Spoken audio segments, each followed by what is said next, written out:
नमस्कार। मैं आप सभी का मेरे YouTube चैनल हिंदी साहित्य में हार्दिक अभिनंदन करती हूँ। आज मैं आपको कबीरदास जी की साखियाँ गुरुदेव को अंग की व्याख्या करके बताऊंगी। इन साखियों के माध्यम से कबीरदास जी ने अपने जीवन में या मनुष्य जीवन में एक गुरु की महत्ता का वर्णन किया है। कबीरदास जी भक्ति काल के सर्वश्रेष्ठ कवि रहे हैं। ये उच्च कोटि के साधक थे और अपने युग के प्रतिनिधि कवि भी थे। इन्होंने पूजा पाठ और बाह्य आडंबरों का विरोध किया है और एक ही अपनी रचनाओं के माध्यम से एक ही संदेश सब दुनिया को देना चाहा है कि हमें सिर्फ उस निर्गुण निराकार परमात्मा की ही भक्ति करनी चाहिए। उसकी भक्ति के लिए हमें अपने जीवन में गुरु को धारण करना चाहिए। और एक गुरु का क्या महत्व होता है कबीरदास जी बताते हैं। तो क्या कह रहे हैं कबीरदास जी इनके माध्यम से? गुरुदेव को अंग। सतगुरु स्वान को सगा सोधी सही न दाती, हरिजी स्वान को हितु हरिजन सही न जाती। तो ये जो प्रस्तुत साखी है ये कबीरदास जी के गुरुदेव को अंग शीर्षक से ली गई है। इन साखियों में कबीरदास जी ने गुरु के महत्व को बताया है। कबीरदास जी कहते हैं, सतगुरु स्वान को सगा, अर्थात सतगुरु के समान कोई भी हमारा सगा नहीं है, कोई संबंधी नहीं है, उनके समान हमारा कोई हितकारी नहीं है, अर्थात उनसे अधिक, गुरु से अधिक हमारा भला चाहने वाला इस दुनिया में कोई नहीं है। सोधी सही न दाती, और उनके समान जब हमने हमारे जीवन में गुरु को अपना लिया है और हमने ये विश्वास कर लिया है कि गुरु ही हमारा भला चाहने वाला है, तो गुरु के दिए हुए ज्ञान से जब हमारा हृदय शुद्ध हो जाता है तो सोधी सही न दाती, तो जो हृदय शुद्ध होता है उसके समान दाती अर्थात कोई भी दान नहीं बताया गया। कबीरदास जी कहते हैं कि इस दुनिया में अनेक प्रकार के दान हैं। जिस तरह से किसी भी वस्तु का, धन का, है ना, किसी भी चीज़ का जो हम देते हैं, जो दान हम करना चाहते हैं वो, लेकिन कबीरदास जी कहते हैं कि सबसे बड़ा दान तो हृदय की बुराइयों का त्याग करना है, अर्थात हृदय में आप शुद्धता ले आओ तो वह दुनिया का सबसे अच्छा दान होगा। फिर वो कहते हैं, हरिजी स्वान को हितु, जो हरि जी हैं अर्थात जो परमात्मा है, जो हरि हैं, वो कौन है? वो उनके समान कोई भी हितु यानी हित चाहने वाला नहीं है। फिर से वही बात आ रही है। तो इसलिए वो कहते हैं कि हरिजन सही न जाती, तो इसलिए हरिजन की कोई जाति नहीं होती, हरिजन के समान किसी की जाति नहीं होती, अर्थात जो परमात्मा का भक्त है, जो उस भगवान की पूजा करने वाला है, उसके समान इस दुनिया में कोई नहीं है, उसकी ही जाति सबसे ऊंची जाति है। मतलब हरि के जो सेवक के समान है उसकी कोई ऊंची जाति नहीं है या उसके समान किसी की जाति नहीं। अर्थात कहने का भाव ये है कि कबीरदास जी ने भगवान की भक्ति करने वाले भक्त को ही सर्वोपरि कहा है। ठीक है। फिर देखेंगे अगली पंक्तियों में कबीरदास जी कहते हैं, सतगुरु मिलात का भया जे मनी पाड़ी भोल, पासी बिनंठा कपड़ा क्या करे बिचारी चोल।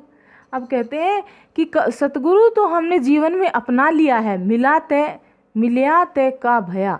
अगर सतगुरु मिलने से क्या भला, मतलब क्या फ़ायदा हुआ, क्या लाभ हुआ? क्यों? अगर हमारे मन में जे मनी पाड़ी भूल, अगर हमारे मन में भ्रम है, भ्रम पड़ा हुआ है, अर्थात हमने हमारे मन में भ्रम पाल रखा है।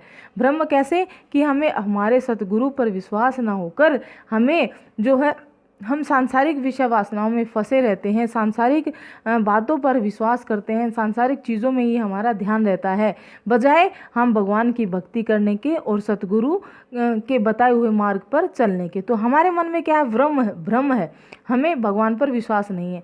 तो इस बात को वो एक उदाहरण के माध्यम से कैसे बताते हैं कि पासी बिनंठा कपड़ा क्या करे बिचारी चोल, अर्थात जब कपड़ा धूल से मलिन हो जाता है, कपड़े पर जब मैल चढ़ जाता है, तो उसमें जो चोल है वो क्या करेगी, अर्थात चोल का अर्थ यहाँ मजीट से है। मजीट एक प्रकार का वो होती है, मतलब एक जैसे लता कह लीजिए आप, जिसमें फूल होते हैं, जिससे मतलब रंग चढ़ाए जाते हैं कपड़ों पर। तो अगर कोई कपड़ा मैला होगा तो उस पर जो है किसी प्रकार का रंग नहीं चढ़ेगा। तो उसी तरह से अगर मनुष्य का मन मैला होगा, उसके अंदर विश्वास नहीं होगा, उसमें भ्रम होगा, तो सतगुरु का ज्ञान उस पर कोई प्रभाव नहीं दिखा सकता। ठीक है, आगे देखिए, सतगुरु साचा सूरवा ताते लोहि लुहार, कसनाते कंचन किया ताई लिया तत्सार। अर्थात कबीरदास जी कह रहे हैं कि सतगुरु के द्वारा शिष्य की भलाई के लिए जो भी वो करते हैं, तो उनके समान कोई भी सूरवीर नहीं है, कोई भी वीर पुरुष नहीं है। अर्थात वीर से मतलब यहाँ पर कि सतगुरु को अपने अंदर धैर्य धारण करके ही अपने शिष्यों को जो है उस मार्ग पर लाना पड़ता है। तो इसलिए वो कहते हैं सतगुरु के समान कोई शूरवीर नहीं है।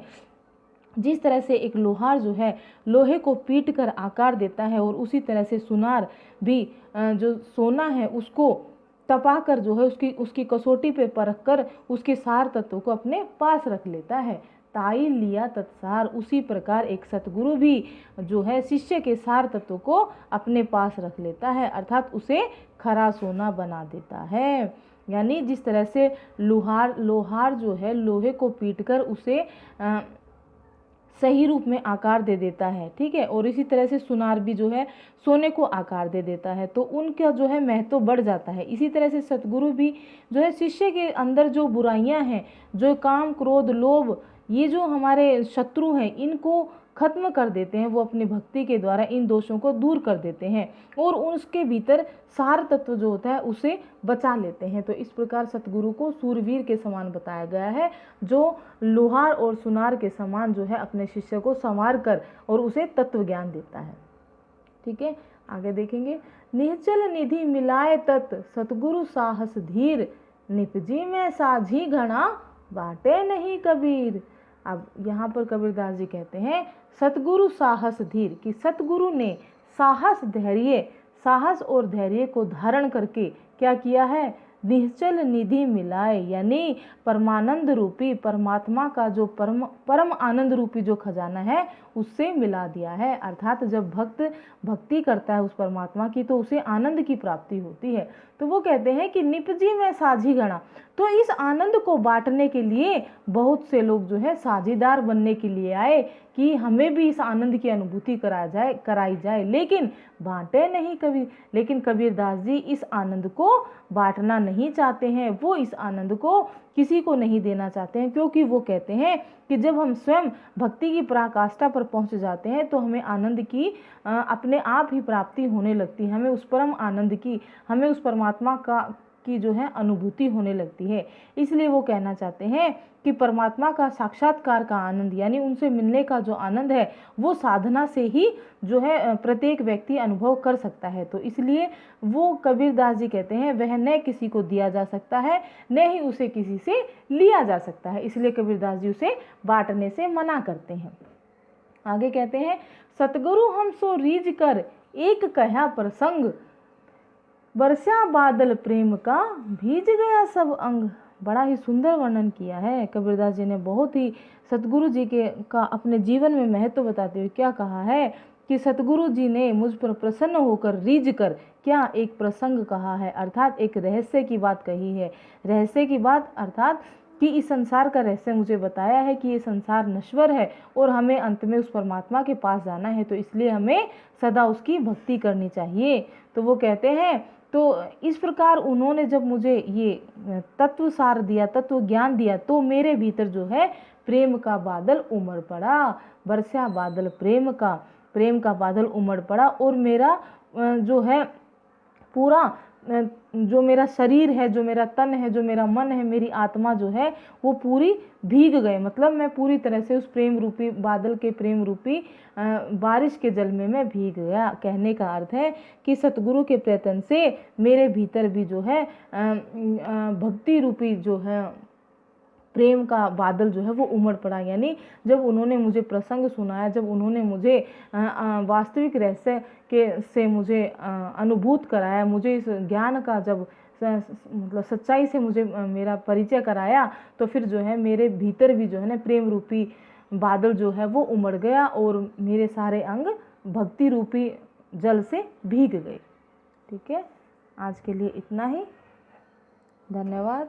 हाँ तो बच्चों, मैं उम्मीद करती हूँ कि मेरे द्वारा हिंदी साहित्य की जो भी व्याख्या की गई है वो आपको अच्छे से समझ में आ रही होगी। इसलिए आप मेरी वीडियोस को आपके जितने भी सहपाठी हैं, विद्यार्थी मित्र हैं, उनके साथ शेयर करें और इसी तरह की मेरी एजुकेशनल वीडियोस से अपडेट्स होने के लिए मेरे चैनल को सब्सक्राइब करें।